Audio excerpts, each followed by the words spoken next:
Oh, there's been some concerns about, fire trucks wanted to be first, and they kind of, people think, well, that's baloney. They used to be at the end of the parade, you know what I mean? Oh, yeah, but it'd be more appropriate if they're at the end instead of in the front. I know. Or in the middle, you know? I know. And it was just a question that came up from some of the people. Like, I think of our things like that, expanding it, doesn't have to be that big, little things like what you said. That's what I would do. That was kind of the reason for them to be at the very end, because they're sitting there ready to go the whole time. Then at the very end, they could just turn around and go around and, so, but This is for my friend. I'm gonna need. I'm not gonna get into that committee. Just Haynes has been running it. So, I'm sorry. I will I know. talk to him Monday. All right. And even like winter activities too. I can call my Yeah, I know. we are gonna be without Leif tonight.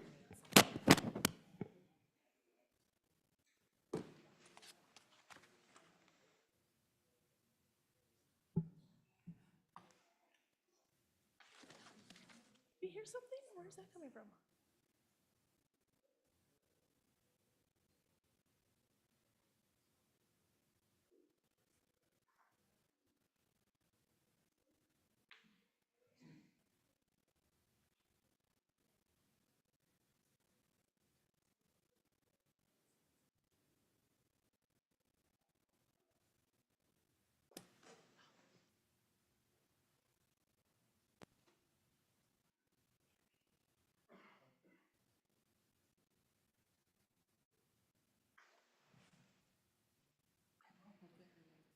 Okay. I have a note also, if.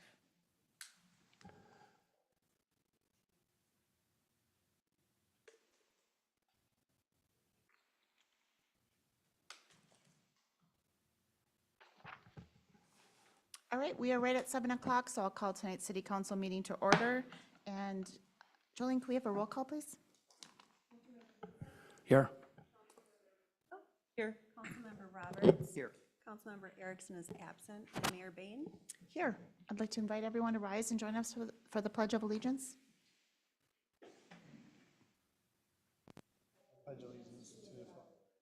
United States of America. Republic for which it stands.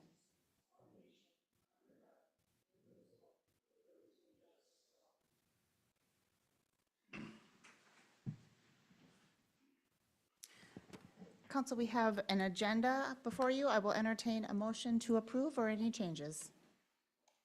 I'll make a motion to approve the agenda. Second. We have a motion and a second. All those in favor signal by saying aye. Aye. Oppose, and our agenda is approved. Our next item this evening is open forum. Open forum is any resident's opportunity to address council on any topic of your choosing. I say residents, I mean any interested party. You don't need to be a resident. Is there anybody signed up for open forum this evening? No one is signed up in the room. Is there anybody that would like to speak in open forum this evening? I will also note, we do have a public hearing on the agenda for our first item on our regular agenda, which is for the issuance of bonds for multifamily housing. So if you are interested in talking on that particular topic, we will accept public comment during that period as well.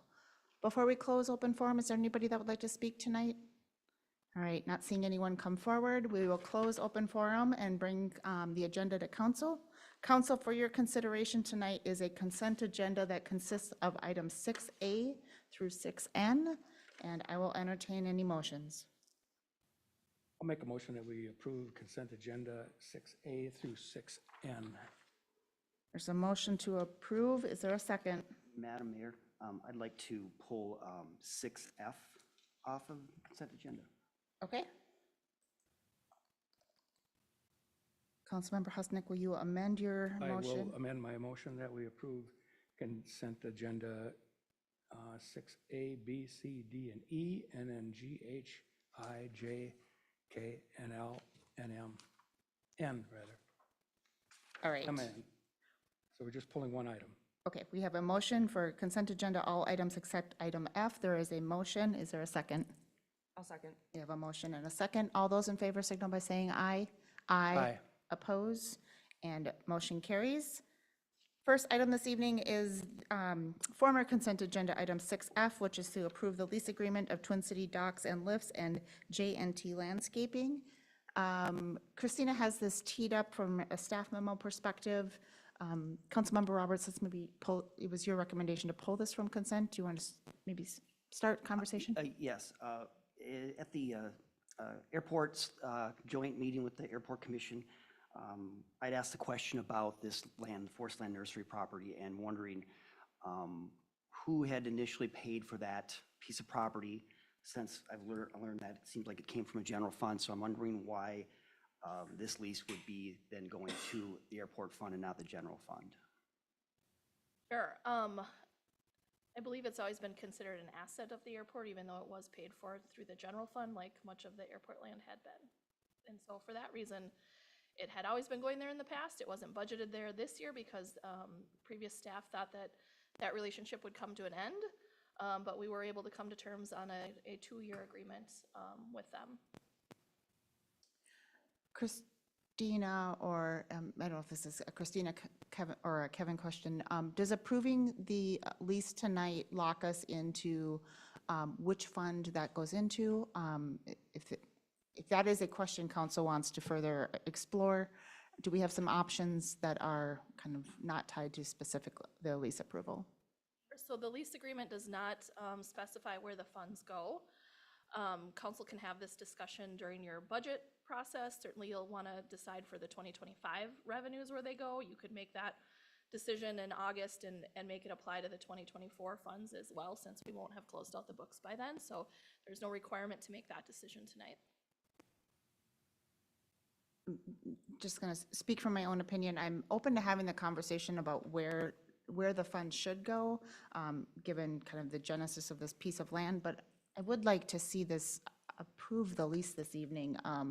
It's a parcel that has, we've had some questions related to the occupancy of that land compared to what's happening with the county project. We have all the parties in agreement. I'd like to see us be able to move forward with the lease. And again, happy to entertain a broader budget conversation in another meeting, but interested in feedback from others. That's my opinion also. Any other? I'm completely in support of the agreement. I just think that for full transparency, that money goes to the needs to go to the general fund where that property was purchased out of. Disagree? Say that that's not. It seems that this has come from the general fund, and I would like to have an opportunity to dig a little further into some of that history. There's a long history with that parcel. My broader concern is just, and it's a little bit easier in this conversation because these were unbudgeted dollars for 2024. There is some impact to these types of properties on the airport, and so I just want us to have a broader conversation and just make sure that we've got, that we're in as much agreement as possible about where those funds are going, or at least we have the conversation about what does that mean for the airport. I just want to take a look at that budget and see what that impact would be. Again, it's easy in 2024 because that was unbudgeted. So I'm not sure I have a strong, long answer to your question. I'm not sure I have a strong opinion. I want to see kind of that full airport budget. We need to look at the history of that whole transaction, so, and it's it's old, so we need to do that. So with that, I would make a motion that council approve the lease agreement that's in our packet for the Twin Cities Dock and Lifts and J&T Landscaping. Is there a second? I'll second. We have a motion and a second. Any further discussion on this item? Just a friendly add, would you be willing to mention that will be, where the funds go will be discussed at a later date? So certainly can amend my motion to include with the understanding that there will be staff and council conversation about future funding and direction at that time. I'll second. Updated motion, updated second. Any further discussion? Hearing none, all those in favor signal by saying aye. Aye. Aye. Oppose, and motion carries. Moving on to our regular agenda, our first item this evening is consideration of the host city approval of issuance of bonds for multifamily housing and the multifamily housing project and housing program. And Christina, I believe you are walking us through this. Yeah, Mayor and Council, I'll give a brief introduction, and then Jenny Bolton from Kennedy and Graven, who's the bond counsel on this project, is also here to provide information and answer any questions. So Metis Development Group, LLC, is planning to rehabilitate 5 gone properties across the state. One of them is Westridge Apartments here in Forest Lake. And so the city of Oakdale is going to be issuing the conduit bond financing to help them, but since you have one of the properties here in Forest Lake, you're being asked to give what's called host approval. It doesn't impact your bond rating or your debt ceilings or any of that. And then there's no cost to the city either. As you'll see in the resolution, the borrower, which is Metis again, agrees to cover any of our costs. Thus far, we've had, the public notice that was in the Pioneer Press wasn't even billed to us. It was billed directly to Kennedy and Graven, and so we've avoided most of those costs. But if there were to be anything that's shown up here, we would pass those costs on to be reimbursed by the borrower. And so the state and federal laws do require that you hold a public hearing on this tonight. Like I mentioned, we posted the notice of the public hearing in the Pioneer Press a couple of Sundays ago. I forget the exact date. I have not gotten any written comments since that public hearing notice was posted. In your packet is a resolution to approve that encompasses the host approval as well as that joint powers agreement with Oakdale, again, since they're issuing this for all of the other cities. And with that, I think I will turn it over to Jenny and have her provide any additional information. And once she's done, Mayor, then open the public hearing. Good evening. Welcome. Thank you. Mayor and council members, I'm Jenny Bolton from Kennedy and Graven. I am bond counsel for Forest Lake as well as for the city of Oakdale, which would be the issuer of the bonds in this instance. And I think Christina really covered everything that's significant here, and that is really because the project, one of the facilities is located in Forest Lake. In order for Oakdale to issue bonds that will finance the acquisition and rehabilitation of that facility, they need consent from the Forest Lake City Council after the public hearing. Very good, thank you. Council, any questions that you may have for Jenny or Christina before we open up the public hearing? All right, thank you. With that, we will open the public hearing.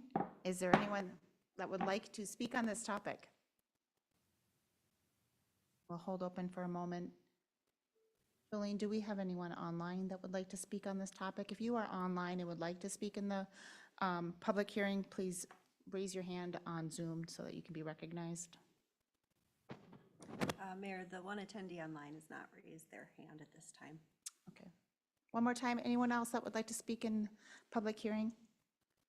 Hearing none, we'll close public hearing and bring back to council. Council, for your consideration is Resolution 610-2401. I would motion that council approve said resolution. Is there a second? I'll second. We have a motion and a second. Any further discussion? Hearing none, all those in favor signal by saying aye. Aye. Aye. Oppose, and motion carries. Jenny, thank you for being here.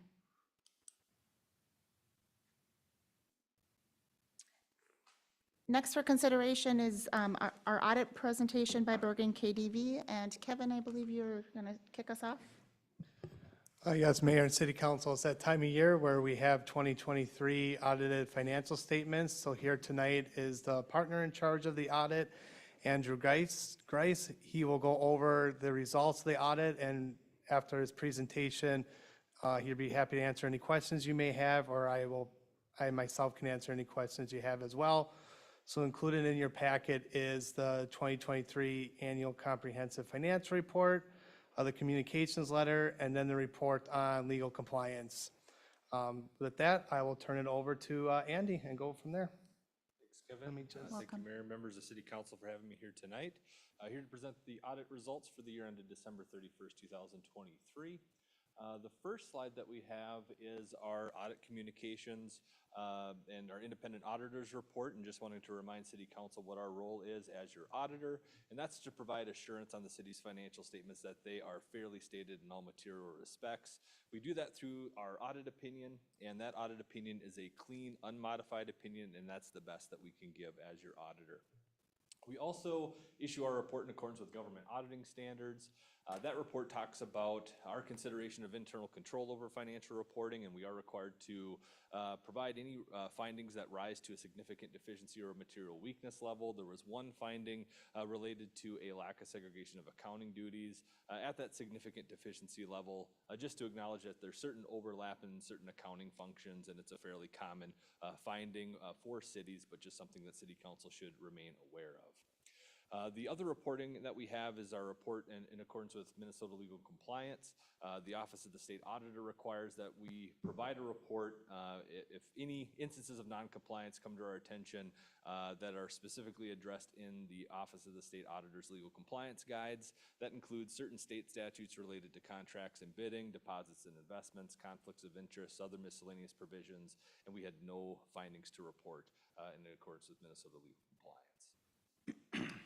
The second part of the presentation tonight is just to highlight some financial communications. And we start by taking a look at the budget to actual results for 2023. City Council adopted a balanced budget that called for $11.4 million in revenue and $11.4 million in expenditures, anticipating no change in fund balance for the year.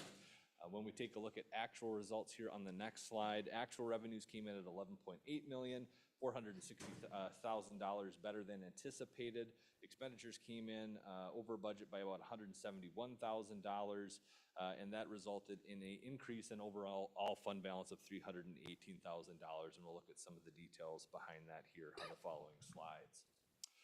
Going on to the next slide here with the financial communications, these charts and graphs are included in the communications letter that we provided. That includes all other required audit communication as well, but providing this financial analysis for some further perspective on some trend data and the operations here for 2023.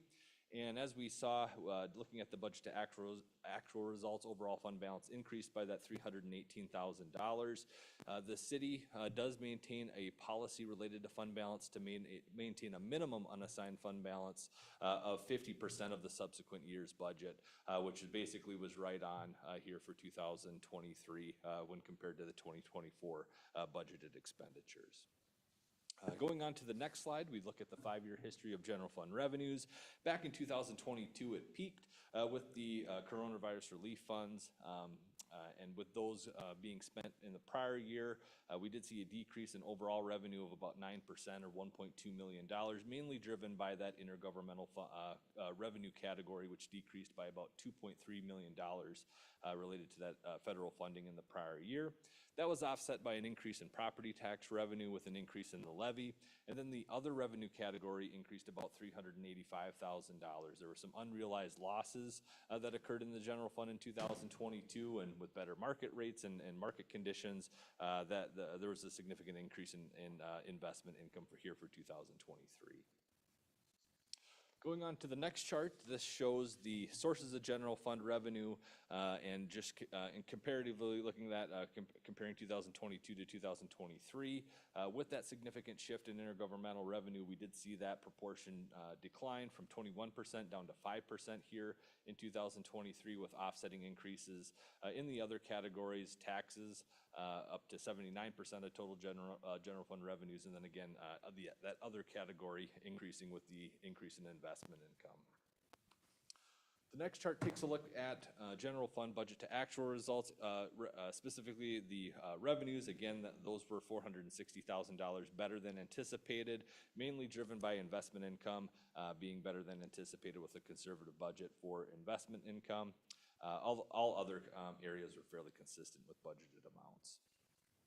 The next slide shows the general fund expenditures here over the last 5 years, and there was an increase of about 4.5% or $529,000 here for 2023.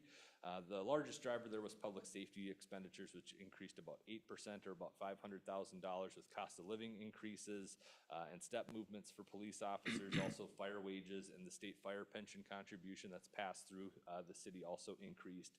General government expenditures increased about 7% with legal and technology costs increasing in 2023.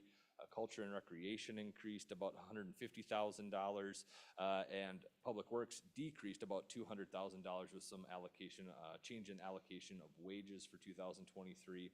And lastly, economic development expenditures decreased about $93,000 due to the city contracting planning and zoning services in 2022, but having that staffed in-house for 2023.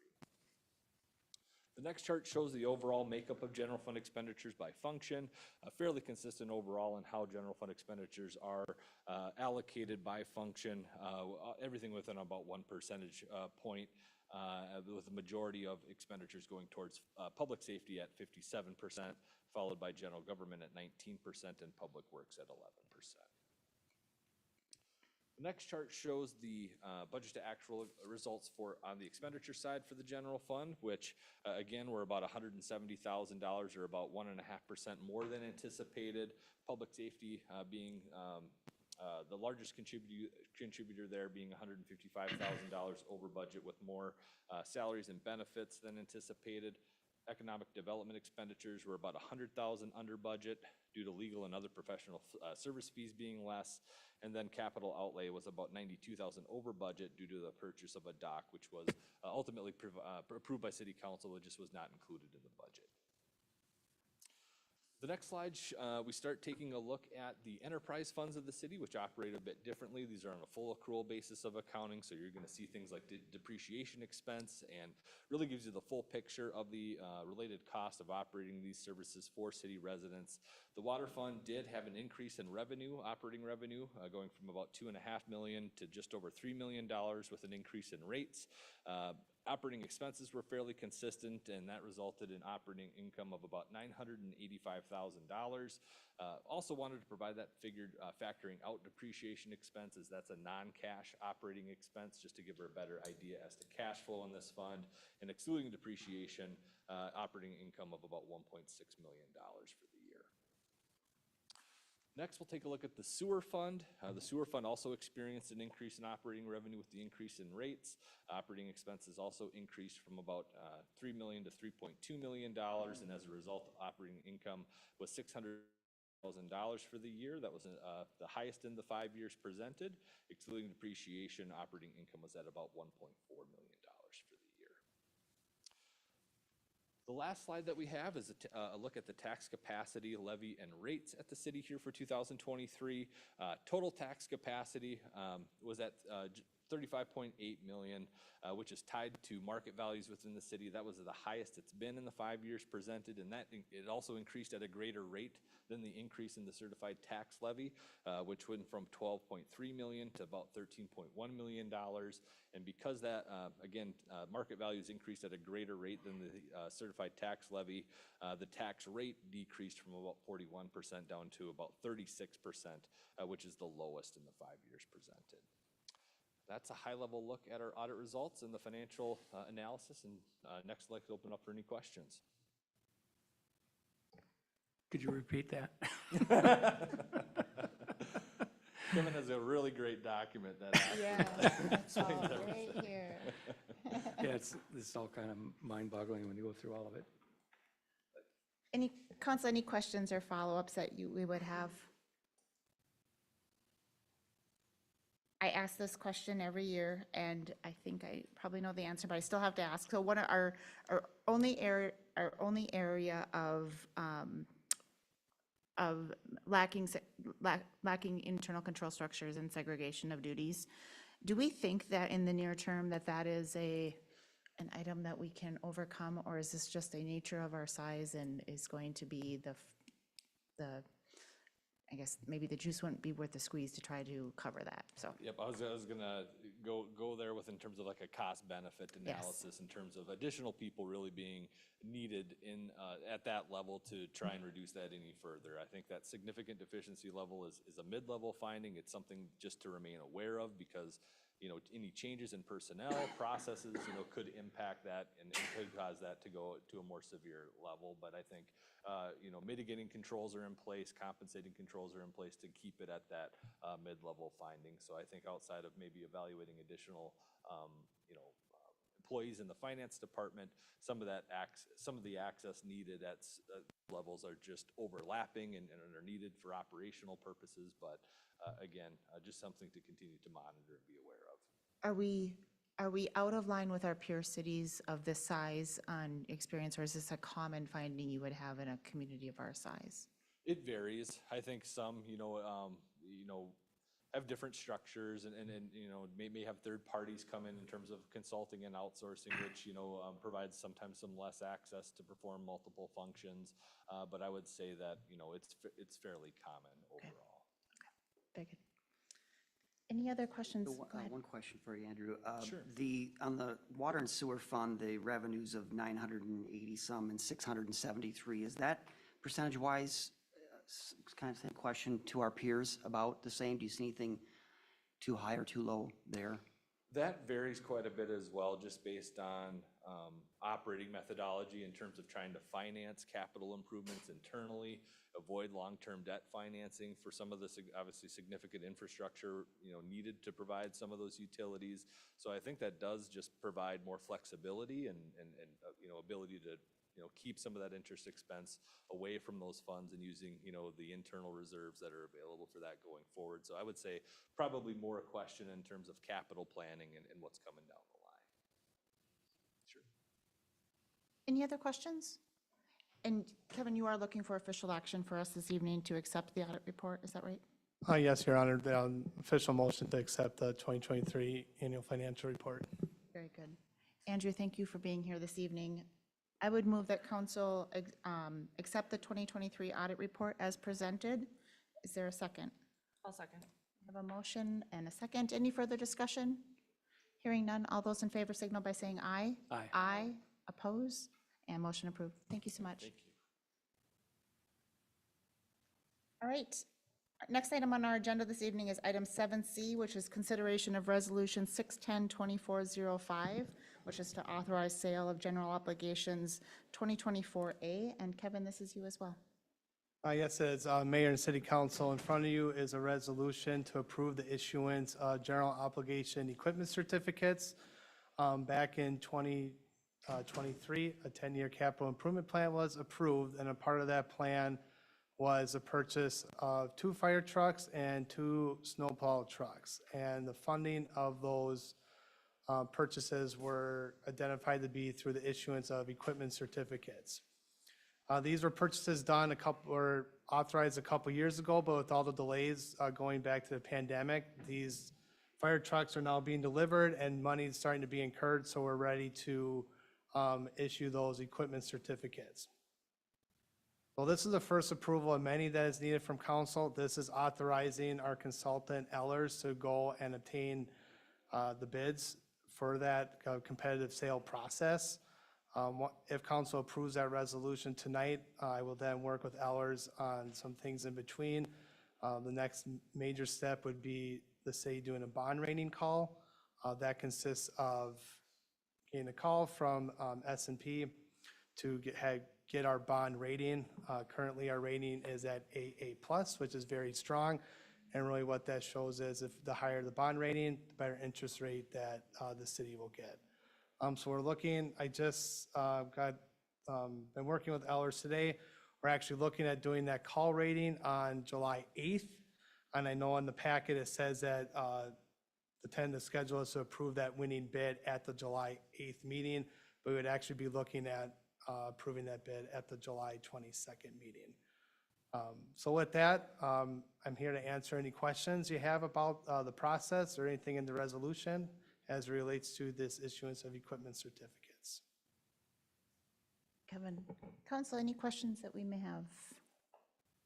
This is kind of the final funding portion of purchase approvals we've already made, but certainly an opportunity for discussion or any questions. What kind of interest are we looking at for these bonds, you know? Last time I had talked with Bruce at Allers, we were looking somewhere around 3%. And once we authorize the sale and we're still waiting on the final number for where the plow trucks will come at, for what dollar amount we actually need for that, we can start looking at payment structure, how many years we want to go out to best suit that city, and that can affect the interest rate as well.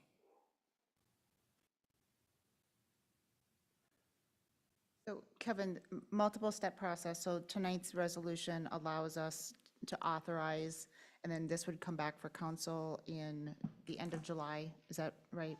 Correct. So then the resolution in July would be awarding the bid to the best bidder for the bonds.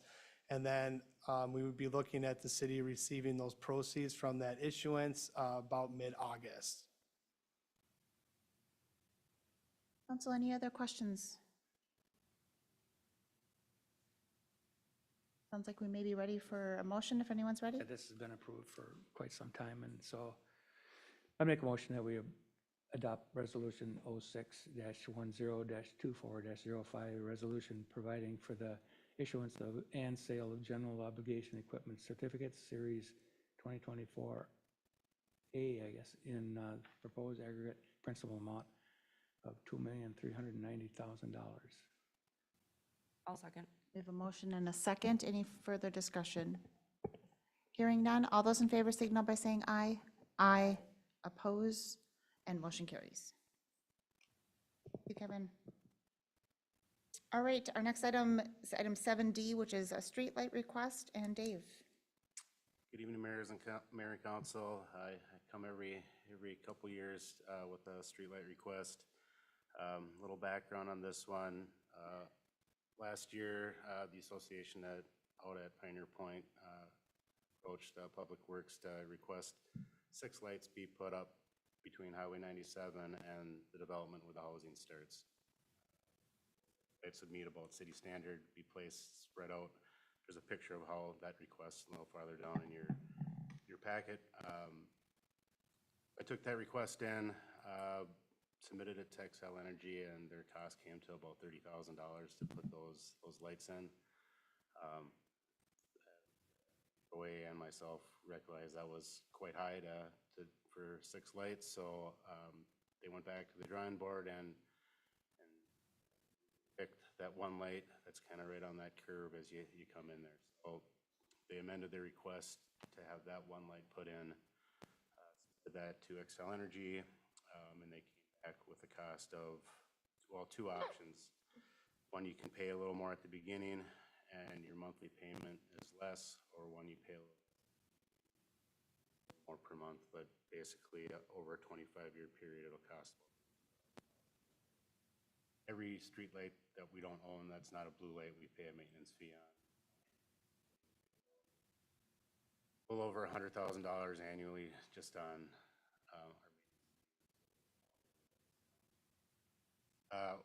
when staff evaluates it, the number one is if we have funding, and we don't have that funding this year.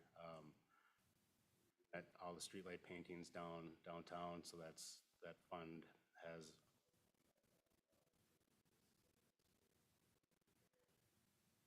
So we don't have that amount of money this year, and also it's a mid-block crossing, so it's one of those that's not the highest priority typically when cul-de-sac or at an intersection. That's why I'm here tonight. Not that to overrule me or just to give me direction. Option is either to deny the request or to direct staff to put this into the 25 CIP. Attach the request, location of the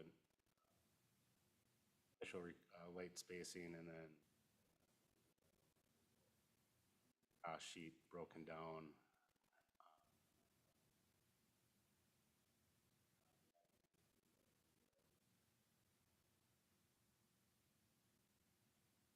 Do we put an annual, maybe you mentioned this, and I missed it, is there an annual amount that goes into this fund to cover these types of requests? And is it just that that fund is exhausted, or? So typically, we have $25,000 in there annually to cover, we do some type of blue pole painting, whether it's traffic light or street lights, something to have to do with street lights. And the $20,000 a year, and then the rest of that dollar amount is if a car, with no banner poles or one of our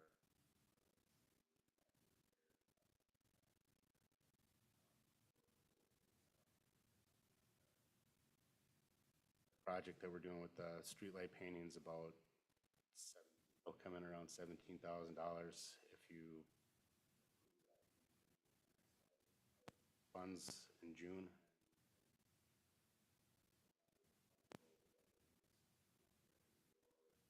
I've made them aware too that for funds like this, and even our streetlight policy does state that if we don't.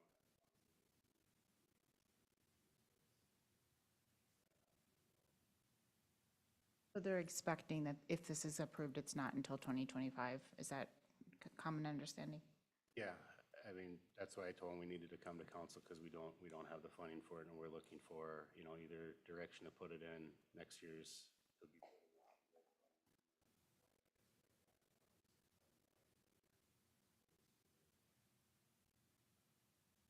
Then if this were a new development, what would be the required, like, lighting scheme that we would require? Would it have been all six? Ultimately what I'm getting at is the one that's requested, where does that fit into our standard if it were a new development? Typically, if they were developed Pioneer Point today, we'd require them to put the developer to put all the lights in from 97. And would that have been about six lights, or like? Yep, the spacing is about 150 feet apart. They're the lower lights, not the big, huge Cobras, so you need them.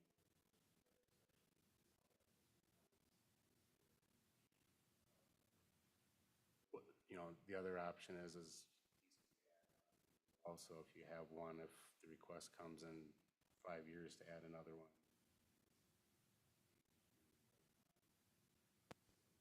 Pretty large expense right now. I can appreciate why it's our answer, we're not going to do six. I'd like to see us do one. I'm struggling with not doing one, but also appreciate the fund balance impact, and this essentially this one request would take about half of that, so open to feedback. And there's been other requests out there too, that for street lighting is a big thing. This is, Councilmember Husnick brings up a good point. This is a topic where we very much could, spending a lot of money on streetlights if we don't have some pretty strong control over And what projects we greenlight.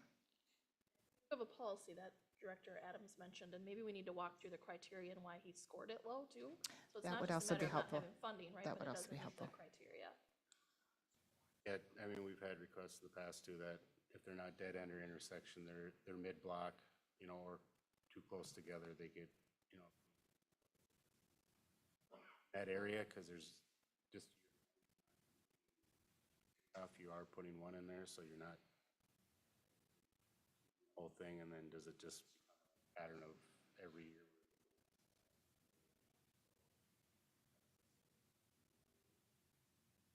That's why we review these streetlight plans when all new developments go in and all that, or anything commercial.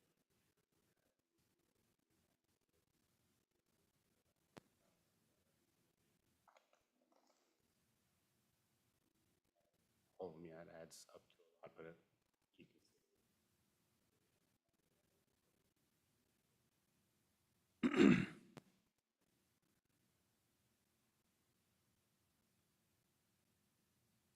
Go ahead, I'm sorry. This seems like a pretty simple ask. I'm familiar with that stretch of the road. It is pretty dark. I appreciate the neighborhood, then realizing what six costs, then coming back and saying, at least one. That neighborhood pays more than its fair share of property taxes in this city. And so I don't see why we would not approve this.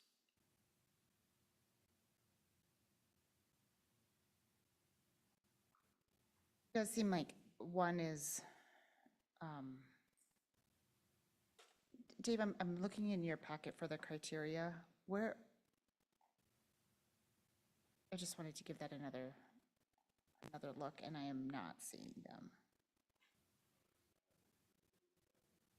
Can you just talk us In through the it? background section of the report, policy is missing, but the end of the first paragraph.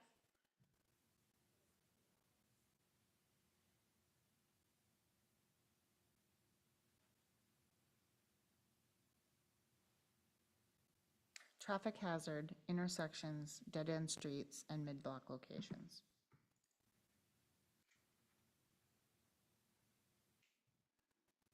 And So yeah, in that policy, it says that with current developments, the city of Forest Lake would pay for installation of an approved streetlight. Also pay for the monthly electric charges. But there are no funds available for installation in the current.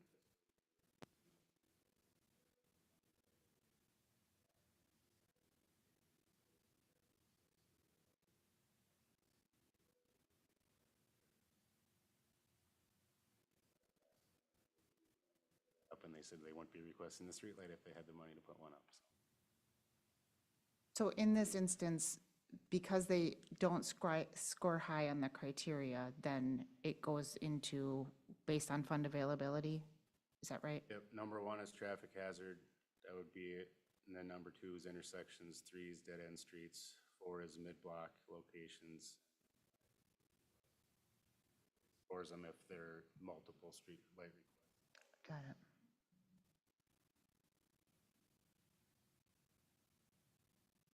Have other requests in, No, but typically when you have one request in, now we'll get a bunch of them. Yeah, that's,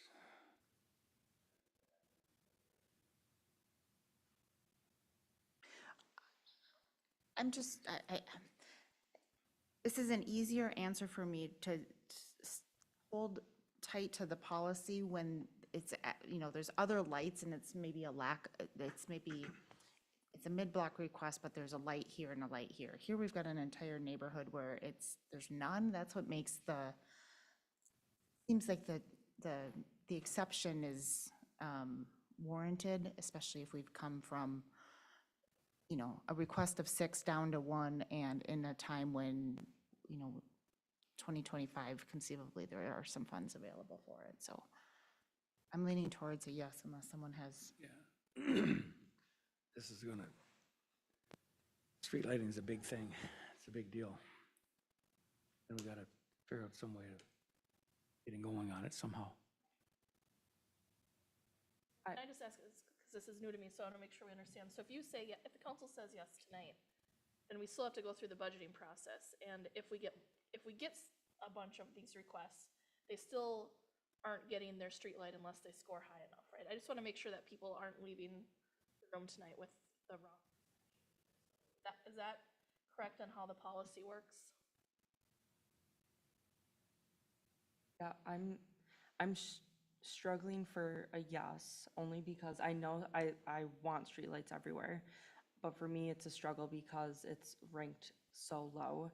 And that if we have other people asking for streetlights, at what point is it going to be a floodgate? At what point are we going to make everything an exception? And then it just continues to go down that path. So if it's a yes, that I would like to see it in the budget, because as we continue down every single year, we're like, yes to everything, yes. And then we get to budget time and we're like, no, this is overwhelming, this is too much. And so I would, since I'm struggling for a concrete yes today, I would prefer this conversation to maybe be more embedded within the budget conversation of maybe originally put it in the budget, but then highlight, be like, hey, remember back in June, we talked about the street light, here it is in the budget, this is what it would look like, this is what the implication of that would be. Yep. I'd feel more comfortable with that since it's ranked so low. Yeah, you would see a spike in that streetlight fund, and Kevin would highlight that as earmarked of, that's why that's in there. So I mean, that requests come in, that dollar amount may change, you know,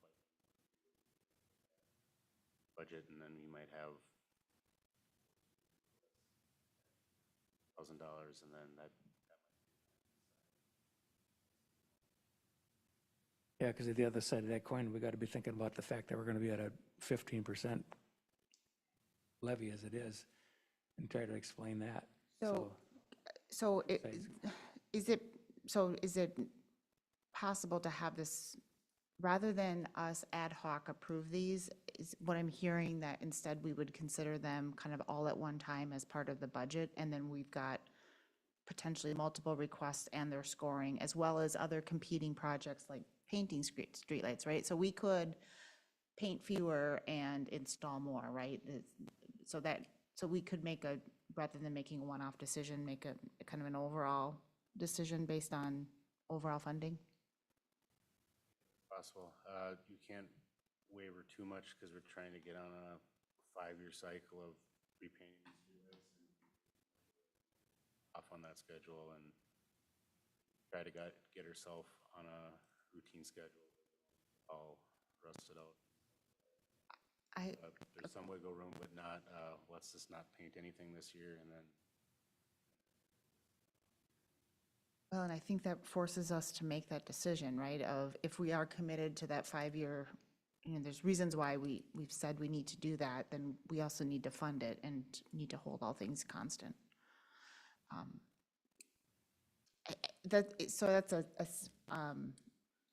So when is that a like midsummer?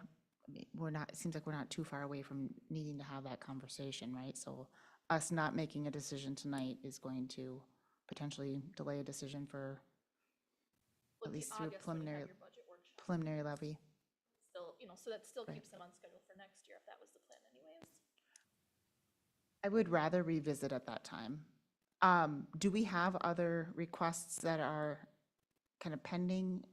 not at this moment. There was some that cleared out last year. One was just when they hang on a power pole, you don't pay any installation. Right, so the Okay. and then they hit number 1 on criteria, it's an intersection.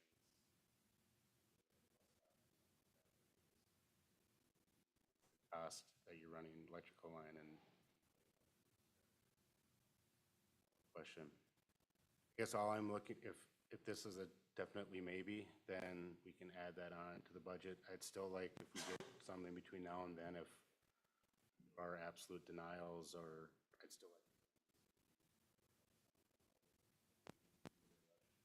Otherwise, we're gonna take an hour at a budget meeting talking about streetlights, and I'd rather.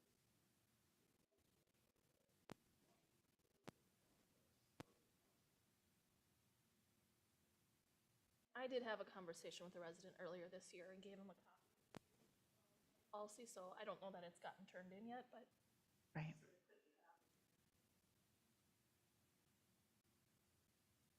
Yeah,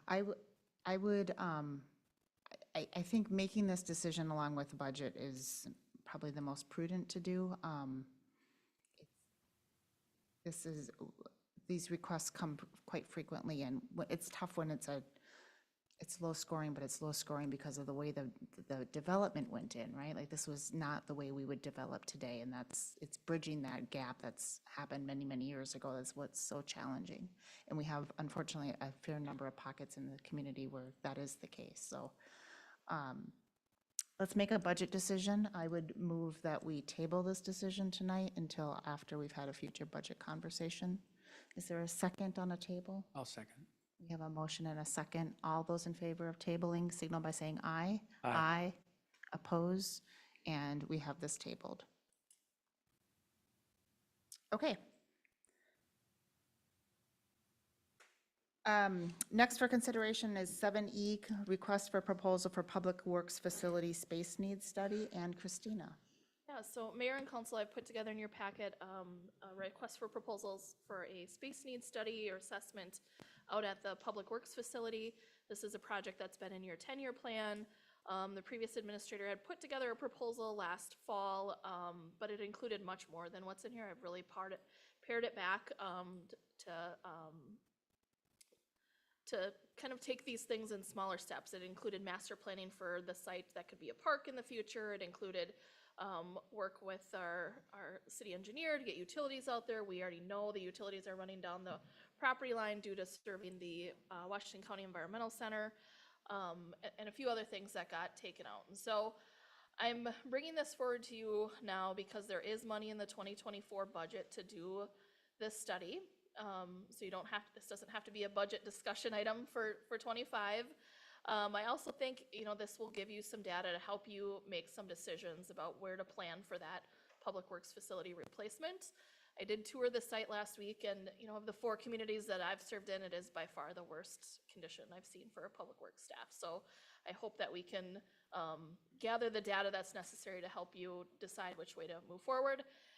As you'll notice in the RFP, maybe there's some way we could rehab things out there. And so we want them to do an assessment of the buildings and see where the shortfalls are and put together a budget of what that might cost to improve that to our needs, and also then compare that to a new facility. And that's some of the data I think that I hope can help the council make the decision on how to move forward on this.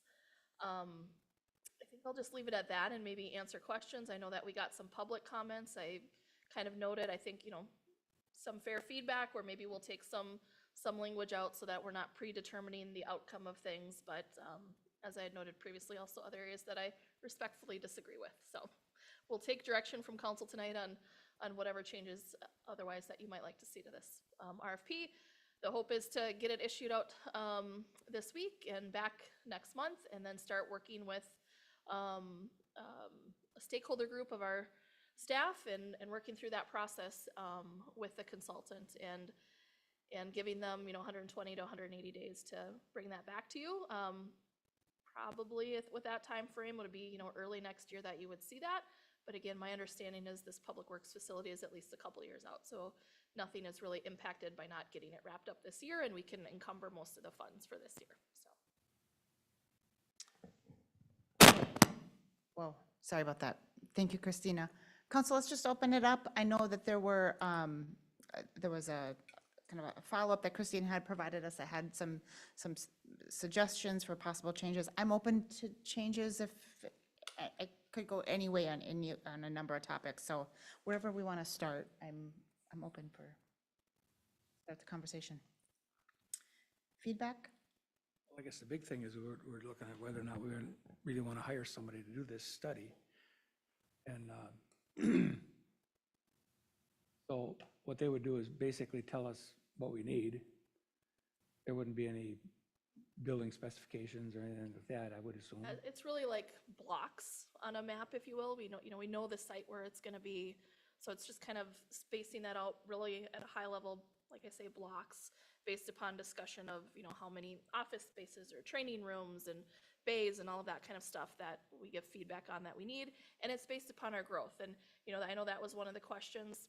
Typically, I would say you go out till you're, at this point now, we have numbers for 2050 from Met Council. I don't know how you project growth beyond that, right? There's some limits to how far you can go. But you also know that you have a large piece of property out there, and so if you can at least plan for 2050, maybe you also plan for where it can easily be added on to the building in the future and stuff. But cost estimates, an analysis of the building, where is it deficient? What kind of code issues might be there? What are we behind on? What would it cost to bring those things up to code if we wanted to stay in our current facilities? Maybe there's an opportunity to add a second floor, I don't know, and move the offices up.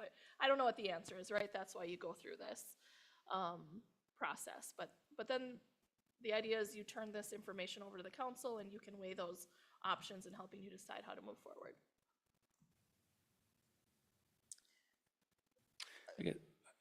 Look at the proposal would be my thing. I mean, find out exactly what that would be like and Yeah, so what they were looking at. yeah, when we look at our 10-year plan, this project has a significant kind of near-term footprint on our 10-year plan, and so I appreciate Christina moving this forward, and we have budget dollars allocated for this. I also appreciate the reduced scope and bringing it down to something that is likely to be much smaller than what we have budgeted.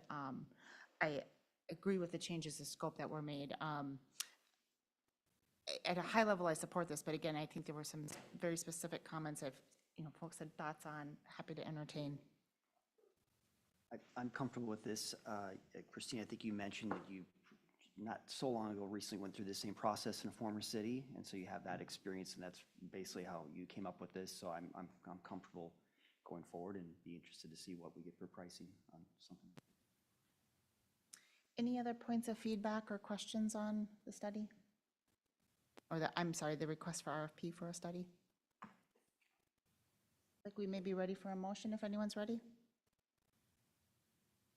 I think everybody's in agreement that we want to look at the proposals, so I motion to authorize the issuance of a request for a proposal for a public works facility assessment. I'll second. We have a motion and a second. Any further discussion? Hearing none, all those in favor signal by saying aye. Aye. Aye.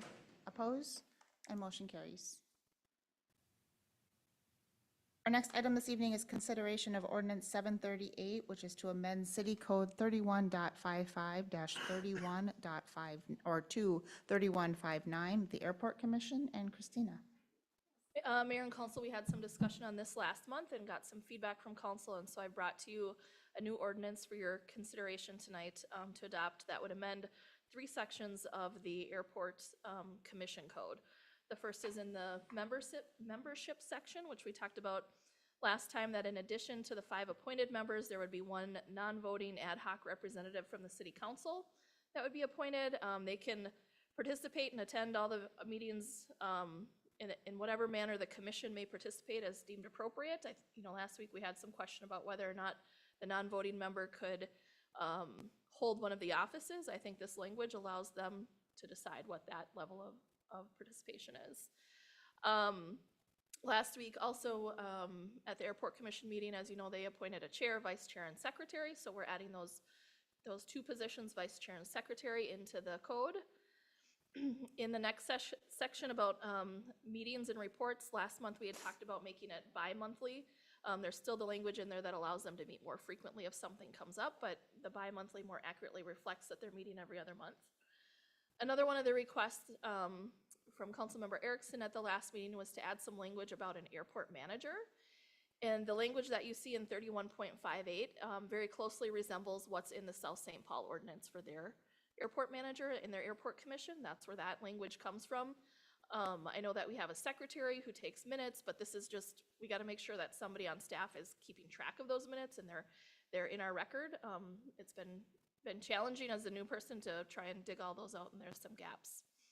I struck out the language that the minutes should be furnished to the city council at a following meeting. That's not a practice that you've done here. It is kind of old school that some cities have done with all of their commissions, but since that hadn't been the practice I observed, I think we should just take it out rather than create confusion. And then lastly, in 31.59, which is administrative control, I just added a sentence that says the city council shall appoint an airport manager who shall oversee the daily operations to ensure compliance with local, state, and federal regulations. I want to be really cautious about not getting too detailed in our code, what specifically any of our positions do, whether we're talking about it here tonight or at the next meeting with respect to parks. We should keep those specific duties in a job description, not in code, because if you think about every time you want to change duties or reporting relationships or whatnot, you don't want to have to go through the process of updating your city code. So I tried to find that balance there with that language. So with that, I'll take any questions. Open up, council, any questions that you may have, comments? Did we get a chance to see that language? I missed something for the Fleming Airport What language? about the language in the code for the South St. Paul Airport. That was in the packet last time where I had all of those other examples from other All right, cities, then I yeah. look back on it. So I support the ordinance that's in front of us tonight, and I think this makes some structural adjustments that have been needed. We talk about we reference in here the airport manager, and I think that's appropriate. I think it references that we will appoint an airport manager, talks about their role in maintaining some of the minutes and kind of what happens at the airport commission. I think that's all appropriate. I just want to say that we're having, there's been some conversation around role of the airport manager and what is that staffing going to take. I have some heartburn over, and I recognize there's been some near-term airport activity that has really increased staff time in the near term. I would hope that when we are in ordinary operation and things are functioning as we need them to function, that we're able to identify that that role really isn't more than, certainly more than a quarter of a full-time person, and I would hope that we could get something that is a fraction of that. We don't need to split those hairs tonight, but I just need to keep saying that as we're considering what is this role and how much is it going to take. And again, that's gonna increase at times of projects and it's going to decrease at other times, but if we were to, even that out over 3 years, I would like us to see that we're at, maybe an eighth of a person or something that's just kind of appropriate for our activities. And so, again, that's a conversation for a different day, but I know it keeps coming up, and so I just wanted to highlight that. Otherwise, everything that's in this tonight seems to be what we've previously talked about and we've had some agreement on, so I'm happy to support it, but also open to hearing other comments.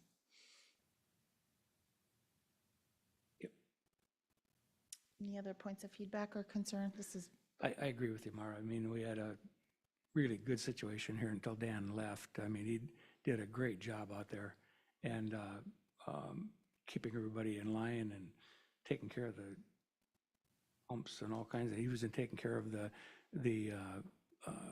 farming leases and all kinds of things out there. So I think that's the role that we're kind of looking for, is something that, in that line, somebody from staff.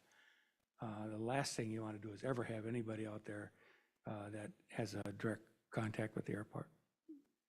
An example would be a hangar owner, for instance, would be the last thing you'd want to do. And so a good example would be, I don't want to pick on Dave too much, but he's out there a lot. He's cutting grass and taking care of broken lights and all kinds of things. But Dave that's just an declines the example of, job offer. no, it's just an example of a Careful, I staff. don't want a resignation on my desk. No. No, it's just an example of a staff member Yeah, being out fair, there a lot. So fair. that's, so. Any other points of discussion on this? All right. Ready for a motion, if anyone's ready? I will make a motion that we approve ordinance 738 to amend city code 31.55-31.59 regarding the airport commission. There's a motion. Is there a second? I'll second. We have a motion and a second. Any further discussion? Hearing none. All those in favor signal by saying aye. Aye. Oppose. Motion carries. Dave, are you still with us? All right. Yeah.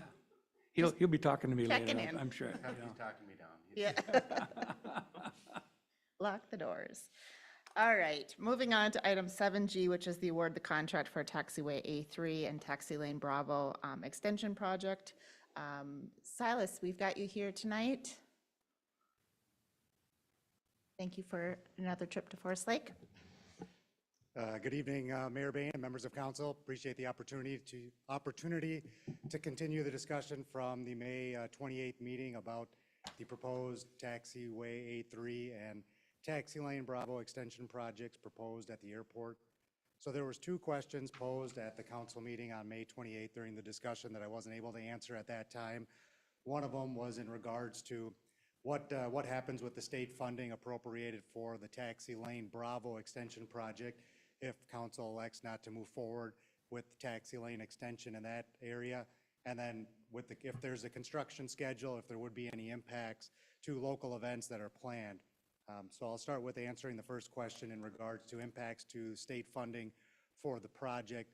Administrator Hant and myself had a meeting with MnDOT Aeronautics staff today to ask that question in terms of if City Council elected to not construct the Taxi Lane Bravo extension to the north and look to pivot to the south, what impact that would have to the funding that's been appropriated for state fiscal 2024. And MnDOT stated that if the project does not move forward as planned, that Forest Lake would have to request funds in state fiscal 26 then to construct taxi lanes to the south, that they scored the project as is. So if there's any change to the scope of the project, Forest Lake would then have to go back to MnDOT to request funding for taxi lane extensions to the south. And then the other question was in regards to if the contractor would provide a draft schedule so we could determine if there would be any impact to local events. We understand that there's a fly-in breakfast scheduled for August 17th with the EAA. And then also with Hangar 1, there's a wedding planned for September 21st.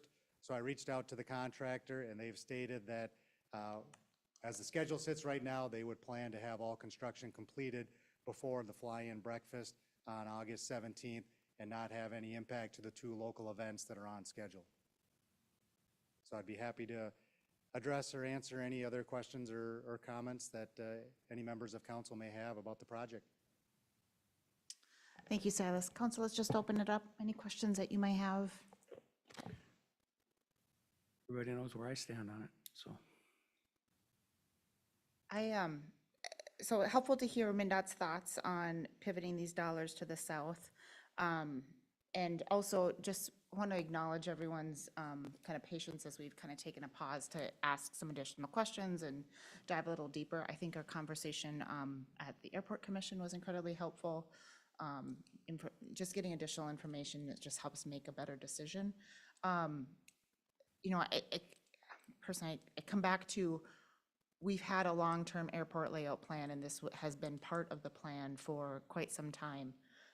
And that matters, and I think, you know, as we're looking at final approval, it's good to do the double check of, is this the next best move? I am happy to support this tonight, but also want to leave room that we're saying multiple things around what is our goal for these hangars that are going to be constructed to the north. And on one hand, we talk a lot about commercial, but we know that the demand is for, you know, more recreational hangars. And so we're saying different things. I think we just need to acknowledge and allow for some of that. There is some unknown there. But also I'm comfortable I'm comfortable supporting this tonight, because I think ultimately we don't need to make that decision before this particular, you know, we move this project. There is some flexibility in what actually goes into those lots, I believe. And I think it's maybe just best to acknowledge that there seems to be both demand for, you know, more private hangars, but also a lot of interest on the part of the city and others in having that be more commercial. And those things don't necessarily align, but I'm comfortable with that ambiguity personally. Certainly welcome hearing from others and seeing where others may be. I think that could be determined along the way here. That's kind of a mixed up thing anyway, so that can certainly be determined. I think just because there's money out there, taking taxpayers' money like this without a real plan is being bad stewards of the taxpayers' dollars. I realize they're not property taxes, but they're fees. A fee is a tax. It's a user's fee. It's just like a sales tax. We really have no plan. We're building a road or a taxiway to nowhere, to 4 hangars that when we have opportunity, what more revenue coming in to going to the south. And so I just think it was clear on the last meeting that there really is no plan. We don't have any idea about a back road to this, to actually access these potential hangars. I think it's poor planning, and just because money's there for the taking doesn't mean we should take it. Councilmember Valento. That I'm supportive of the project. I think we've come this far looking at it and discussing it, and even though the plan isn't 100%, I think we are getting there through these conversations. And I think by having having more questions, there's going to be more answers, and I think we'll have a plan going forward, and we'll figure that out sooner rather than later. And I think too, with this project, people have been concerned about going south, but this project, even though we're going north, it doesn't mean that we're necessarily not ever going to go south. That is clearly a want and a desire, and I think I wouldn't want to bypass this opportunity and then not do any project this year or next year for the sake of simply wanting to go south. And so I'm supportive of this project. Any other points of discussion? So on our agenda tonight is to award the project. I would motion that council award the contract for taxiway A3 and taxi lane Bravo extension project to Dressel Contracting for $631,288.65 as indicated in our staff memo. Is there a second? I'll second. We have a motion and a second. Any further discussion? Yeah, Madam Mayor, I'd like a roll call vote, please. Certainly. Roll call vote. Could we do a roll call vote, Jolene? Busnick, Aye. Councilmember Valento, Aye. Councilmember Roberts, Aye. Mayor Bain. Aye. And 3-1, and motion is approved. Silas, thank you. Thank you. Next on our agenda is consideration of a donation and resolution of 610-2404. And Thought you could just read it, Mayor. I can read it. Get there, apologies.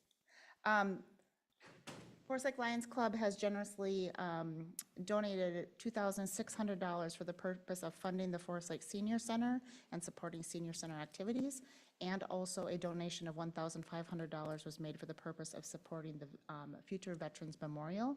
And with that, I would move that council approve with gratitude Resolution 610-2404. Is there a second? I'll second.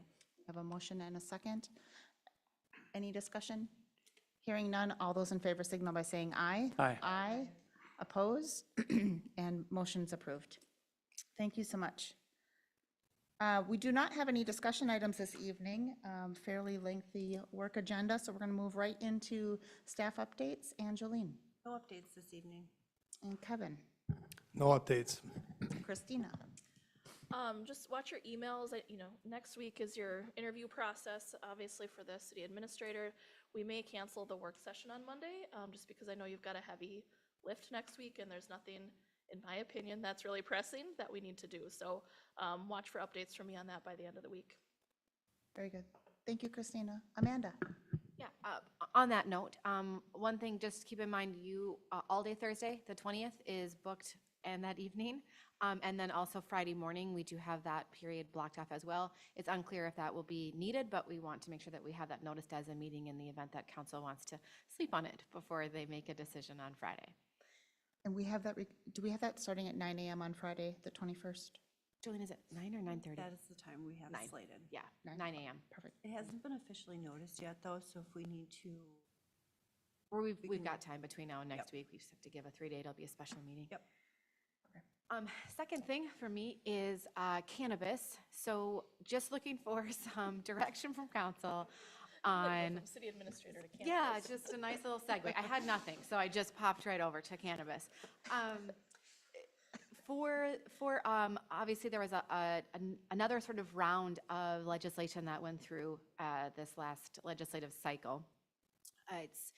There's a lot of policy decisions, there's a lot of just general information, and then there is sort of the staff component of building out whatever it is that council wants. What I'm wondering if council can give some feedback tonight in terms of, do you want sort of a Cannabis 101, a summary of where we've been and where we are? Do you want to just sort of jump to what we need to sort of decide as a city? From a timeline perspective, there is a lot of information floating around out there, frankly, a lot of misinformation floating around out there. At this point, it does not appear as though there will be any licenses issued until 2025. That said, there are things in the statute that make it possible, but when you put all the pieces together, not really conceivable because of the hoops that have to be jumped through in the time frame in which that has to happen. So I don't anticipate that there is going to be anything that needs to happen this summer. At the same time, this is probably a process that requires, we aren't able to license, but sort of the registration, and if we want to zone this, and thinking about this not just from a retail perspective, but we're talking about manufacturing and cultivating that, growing, those types of businesses as well. So there's a lot of moving pieces. So my question to council is, what would you like? How do you want this information? I think if we can get a history on it, on it about where we've been, because the last conversation we had was like, I feel like a year ago. Oh, it's at least that. Yeah, so, and at this point, I remember it, but I vaguely remember it, so I think it'd be, at least in my opinion, it would be helpful for me to just have that recall of what we talked about, and then what's out there and moving forward. I think it'd also be helpful to understand and have clear visibility to the regulatory landscape, if that's known. Because it'd be helpful to walk in, or to be able to know, here's what's here's what we can control. And then for some of those things that we typically would have controlled under either tobacco or alcohol, that's not necessarily the case here, but just to understand what are some of the guardrails that are in place, and I guess where do we fit within that structure of the regulatory framework? Do you envision this first as a work session or? Yes. Okay. Right? Like, not at a council work session meeting. Obviously, it'd be a discussion item, but do you envision it at a work session meeting? It could be a discussion item. I mean, if this is something you need to feed to us in small pieces, that if we were to do it I'm happy to use like this time in a discussion item as well if our work session agendas get booked. Staff meeting on this last week was 2 hours, I think, for Amanda to update us, so was that's like- why I'd be worried about Yeah. putting it on a That's what regular I'm agenda. asking, is this is a, Yeah. it's a long PowerPoint. I do have pictures if that helps. Does it also, part of this is, I don't know what I don't know, right? So are there zoning, to the extent we're making zoning considerations, is that timing like of the essence and we need to be moving fast on some of those items? That's where I have a blind spot. I think what's helpful, frankly, from a staff perspective is what is council's sort of general policy around cannabis? There's obviously cities that are trying to prevent this from being in their city as much as possible, right? However they can prevent these businesses from coming in, they're going to do that. And there are, on the other spectrum, there are cities who are welcoming this and they want to create, opportunity in this industry. I think the threshold question for staff really is, where is council on that spectrum? I think that question is probably easier answered from you once I've given you the history of cannabis and what we can do, right? What does this look like? What do these businesses look like? Because I think otherwise it's hard for you to know if it's a green light or a red light. So we have to look at, you got to get all the information, I think one of the questions you're asking is, are we looking for this to be the prohibition, like, Ohio model of prohibition of like never here, or like the Utah model of prohibition of never here, or are we Las Vegas, right? Like where do we want to be? And maybe Las Vegas is the wrong example, but but like 100%. where on that spectrum, right? Like Because the package looks different, that staff will build for you depending upon what you 1,000%. want. So do you have enough guidance, and has the final decision been made from the state level to give you enough guidance to give us and the public? Because I'm getting a call at least once a week or something wanting to know what it is. And so maybe welcoming or inviting the public to be a part of this conversation. I think, it's our really ultimate decision, but really it's the public. We need to see what they will think and what they want. It's not about what we want. And so some kind of an open meeting to discuss that, I think is important, because it's not really our decision. We want to know what the residents want. So it sounds like it would be best to be on a regular city council agenda, so then more public exposure for it, and maybe we do a little bit more public noticing around, come if you want to weigh in, come if you want to, and we could even do a public hearing if you want to, just so you can sort of, the purpose of the public hearing would just be to gather public perspective.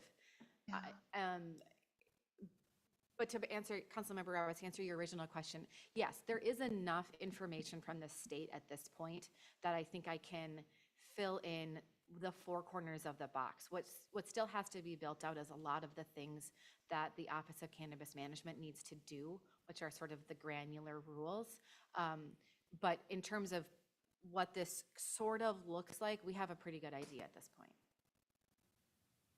So maybe it's a two-part thing where it's an education to us first and then the public's invited in, I guess. Yeah, I like that, and I like maybe the public invited in is maybe more on a traditional workshop night and maybe with some additional, feedback, right? It's cannabis night, so send something out to the chamber, I mean, really, like, there are considerations that we should hear from, and I suspect if that word gets out and we have that opportunity before we are, kind of making some of these initial decisions, it would be good, so. So I appreciate you bringing this up because it'd be nice if we could get, the sooner the better, not get flat-footed like we did when it became legal and that was a small window. Next thing we don't have an ordinance for or against it. And so if we could have something in place as close to January 1st as possible is the ideal. I don't see any reason why we can't have this done by the fall. I mean, I really, and frankly, if the city decides that they want to be more open, that's helpful for people who are prospective business owners to understand what are the rules going to be if they want to come here. Right. So yes, not a problem. I'll work with Christina to come up with a date to do the education piece, which will probably be about an hour of the 2 hours. Yeah. Yeah, that's a separate work session. It should, I think it'll be about 30 minutes, but there's just a lot, and I think it's just really helpful to understand this is a big one, kind of think about if alcohol was starting from the very beginning and all of the facets of that, this is very similar. So there's just a lot of things to think about. Also, just helping us look around the corner, it would be helpful to understand, what do we need to know? What's not changeable, right? There are things that we can change over time, and then there's going to be certain things that because of the nature of what we do, and we're talking about land rights in many cases, it's just hard to change, and so it'd be helpful to understand, what do we need to have locked in that is pretty immovable versus other things that I can imagine we will have some more flexibility on. Right? We had conversations even about like enforcement in, private but public spaces, right? Or on public spaces that are private property, like restaurant parking lot, right? We've talked about that as part of there's some things that are a little more malleable versus some of the property rights things, and zoning is more restricted. and Correct. I more mean, permanent. we have to make sure that those people have a choice. That is you know, right. Like, I'll give you a good example, the American Legion, they've got a sign out there, nothing anywhere on the premises. So, I mean, it's just one example. Maybe there's a business that says, yeah, use the parking lot, there's that kind of thing. And so there has to be a choice. I think even one of the really high level questions, and this would help us gauge where you're at, so you have to provide a minimum of one retail space for every 12,500 people you have here. Do you want to stay at that minimum, or do you want to go well beyond that? That's kind of that range question, I think, that, that's kind of something to maybe be thinking about before we meet as far as how open to this you want to be. On that topic, there was some discussion, and more public media coverage of a couple of cities saying, okay, we're required to have at least one, but it's going to be the city. Has that taken any footprint, or has that kind of been an item that was considered and cities have come off of that? Yeah, so that was addressed this year at the legislature, and if a city chooses to open a municipal store, it does not count against the required one So for we can't be a 12.5. monopoly. Okay. Yeah, so if we wanted to do that, and spoiler, I will be strongly recommending that we do not open a municipal cannabis store. Thank you. I don't There want are, to do that either. so it is just not an industry that you want to get into unless you actually want to be in the industry. And I think a lot of cities were looking at it as a way to avoid allowing a private, just a private store in the city. That's not a great reason to open a cannabis store, frankly, a municipal cannabis store. The cost is incredible. Just the logistics are, you'll learn all about this in my fun little presentation. And so I have a feeling I won't need to convince you of that. I think you'll be very convinced by the end of the presentation. It does, that question though, it just seems like, well, just tell us how many you're comfortable with. That's challenging because we don't have limits on our numbers. Some cities will limit, number of like tobacco licenses and we don't do that. So, And maybe it's a yes or no, do you want to have limits or not? That's maybe the way I should have said it, right? Want to just do the minimum or not, like you do for alcohol and tobacco? And you don't need to answer tonight. I think we're gonna have to start really high level to get you down to Yep. the details. But is there not a number of, restricted number of alcohol? No, it's open? I thought there was only so many. are we limited You, on our you number? can adopt limits, I think, But but I we don't don't have believe you any. have I- them in your code. We don't have anything adopt. No. Right. That's all for me. We're not providing a lot of feedback, but I mean, just to that question, I'm gonna. I don't think we need it, I'm so I gonna, didn't mean well, to I'm gonna pressure you. lean more towards, I'll lean more towards free market of we don't need to limit the number, but free market as limited by zoning, right? So then I would think that there are certainly certain zones that we would not want to see or certain requirements of that experience that we might want to lean on. But, as a restriction, it's legal and we're just gonna have to wrap our heads around it's legal. And then it's, how do we do it the best way for us, so. If it helps, the state is limiting the number of licenses that they will issue between now or January of 2025 and July of 2026. So there is a significant limit on the number because they are concerned about market, oversaturation. And so they're trying to sort of put in some controls to prevent that from happening.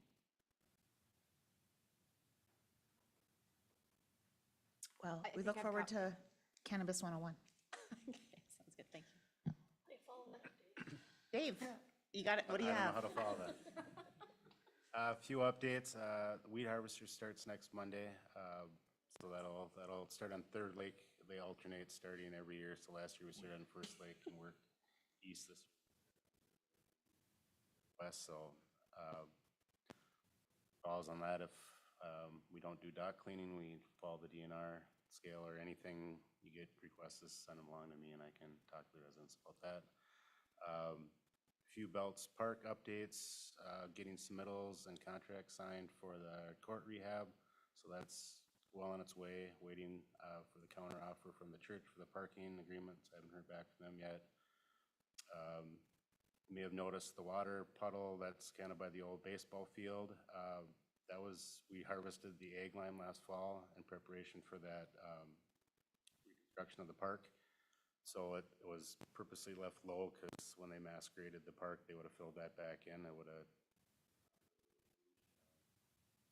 happened. So once the water gets out of there, we will add topsoil and seed and getting that back. The last one at Belts is, you might have also seen the orange Jersey barrier is up by the playground. The slide got severely damaged in about April. We've been working to try to find a slide. Age of that playground, they don't make that slide anymore, and they're actually trying to find a different type of feature that they could maybe retrofit in there, but they couldn't find one that holes into the existing warranty away, but it's basically not.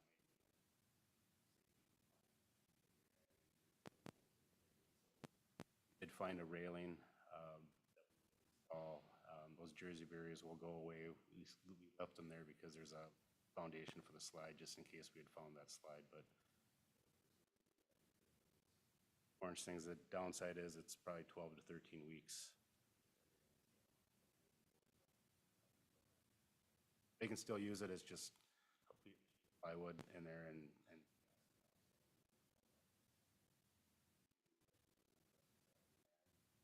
finally, Arts in the Park tomorrow night. We're gonna give her a go again. 80 degrees and full sunshine is what the weather forecast says tomorrow.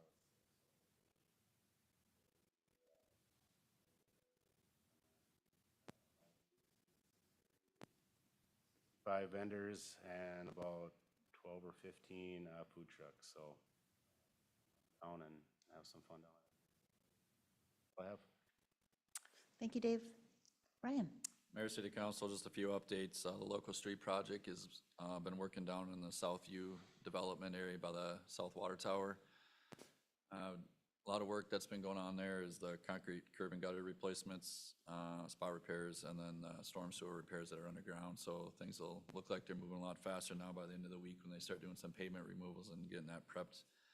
The base course pavement down there, and then they'll eventually move down this week down to 184th, and then about 3 weeks we'll be up here by the Dressel tired iron area, and then continue out to the east. County State Aid Highway 33 or Everton Avenue, the Washington County project. Today they closed 19th Streets, that intersection 19th and Everton. They got until Saturday to reopen that after Saturday work. So we'll have some water main work going on in there starting tomorrow. Residents have been notified last week that the shutdown will occur tomorrow. And then once that's done, then everything else above it will continue to be pulled through that intersection. That way then it'll be opened up with the next phase of the project. Some great news. We were successful on obtaining another $27,000 from the 2024-26 water efficiency grants. So that'll be eligible money to continue that program starting July 1st. Again, that'll then go towards applications submitted for replacement of high efficiency washing machines, low flow toilets, high efficiency dishwashers, and irrigation components and irrigation controllers. So it's a good program, reduces our water consumption on replacing some of the older models and board. So a number of years have gotten that one now. That's what I got, unless you have any questions. Questions for Ryan? All right, thanks, Ryan. Chief? Mayor and council, I have a couple updates for you today. Tomorrow's safety camp at the city center here. I'll be hosted in the fire department. We kick off with a bike rodeo at 8 in the morning for bike safety, and that continues throughout the day with a bunch of events. We have about 50 kids, which is the allotment that they had for safety camp this year, and hopefully the rain isn't too bad tomorrow. The second update is more of a kudos for Forest Lake PD. On Friday, June 7th, we were called out for a structure fire in Forest Lake at 1 p.m. When the call came in, fire was visible. Fire and smoke were visible from exterior of a structure. Several calls came in. Due to Forest Lake's quick response, they used 4 or 5 fire extinguishers and actually knocked the fire down. So what could have been a significant loss fire was actually a minor fire. Forest Lake, Hugo, Scandia were on scene for about an hour, and then we cleared. So kudos for them for quick action, quick response, and a good fire knockdown. Wonderful to hear. Thank you, Chief. All right, let's move on to council updates. We'll start with Councilmember Roberts. Nothing this evening. Councilmember Valento. Nothing for me. Councilmember Husnick. I don't have anything tonight either. Just a quick update from me, and maybe something for council to have on radar. We had our EDA meeting this evening. One of the discussion topics that we had was consideration of, and some asking for some policy feedback on what do we want to do with the affordable housing grant money that we are receiving from the state. And receiving from the state as in we are getting just a little north of $200,000 annually starting yet this year. And we have an option to, we have 3 years to spend that money. So we have some time to decide how we're going to use those funds. What is concerning to me is that we cannot use any of that money for administration. So anything that we want to do to administer any of the programs to give away that money or to use that money needs to be funded from the city, which is just really unfortunate and challenging, right? You know, if you're going to have a grant program or any sort of a program to use those dollars, we need to administer that well. And so staff's looking at some options. We provided, as an EDA, some feedback. There are some opportunities perhaps to partner with the county, partner with others to kind of share some of those administrative costs so that each city isn't doing their own. But it's a big hole that we've really got to, I feel, solve for before we start getting too far into what are we going to do with the dollars. Because regardless what we're going to do with the dollars, we need to make sure that we have administered them appropriately and awarded those dollars appropriately. So just, staff's also getting feedback from the planning commission that ultimately will also come here to council, but just something to have on your radar. As we are the recipients of those funds and they're coming straight from the state, it's just kind of this question of not just what, but how are we going to manage those? So that is the end of my update, and that is the end of our planned agenda. I will entertain a motion to adjourn. So moved. I'll second. We have a motion and a second. All those in favor signal by saying aye. Aye. Oppose, and we're adjourned. Thank you, everyone.